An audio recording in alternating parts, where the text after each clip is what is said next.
दुल्हा चमके गला में माला गम के, रथ पर दुल्हा चमके गला में माला गम के, रथ झकाझक लागे बराती नाचे आगे आगे, रथ झकाझक लागे बराती नाचे आगे आगे।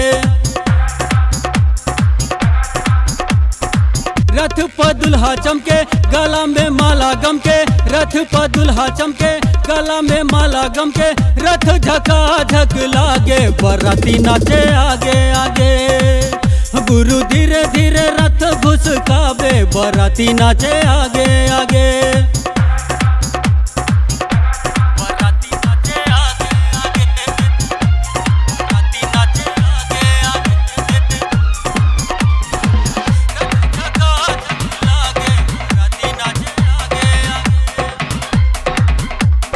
गोर गोर मुखरा पे पगड़ी सो भैया, खुशी से सारे बराती झुमैया।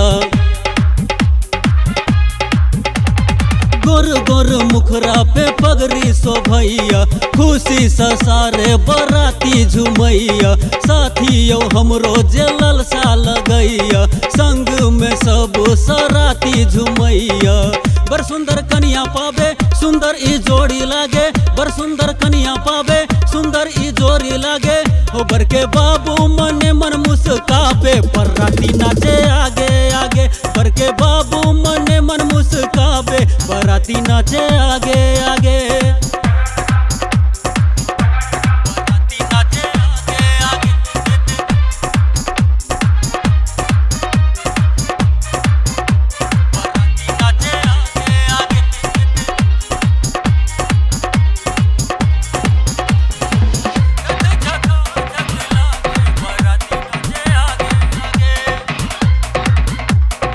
डीजे बला के नया मशीन है, दुल्हा हमर देखियो बड़ा कम सीन है। डीजे बला के नया मशीन है, दुल्हा हमर देखियो बड़ा कम सीन है। दुल्हा के साथी बराती में नाचे, शादी के देखियो आई शुभ दिन है। बरजे छाती फूलावे स्वर्ग जेहन गाँव लागे, बरजे छाती फूलावे स्वर्ग जेहन गाँव लागे। गौवा युवा सब रास्ता देखावे बराती नाचे आगे आगे। गुरु धीरे धीरे रथ घुसकावे बराती नाचे आगे आगे।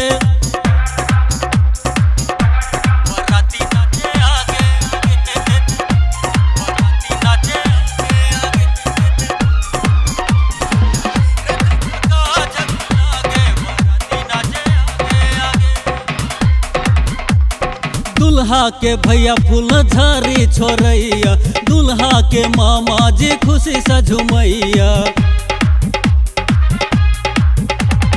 दुल्हा के भैया फूल झारी छोरैया, दुल्हा के मामा जी खुशी से झुमैया। राइटर बैजू बाबा गाना लिखैया, गायक राम बाबू गाना गबैया। गौवा मंदिर देखावे दुल्हा सलामी खसावे, गौवा मंदिर देखावे दुल्हा सलामी खसावे। ओ बर के जीजा जी धूम मचावे बराती नाचे आगे आगे, ओ बर के जीजा जी धूम मचावे बराती नाचे आगे आगे। रथ पर दुल्हा चमके गला में माला गम के, रथ पर दुल्हा चमके गला में माला गम के, रथ झकाझक लागे बराती नाचे आगे आगे। गुरु धीरे धीरे रथ घुसकावे बराती नाचे आगे आगे।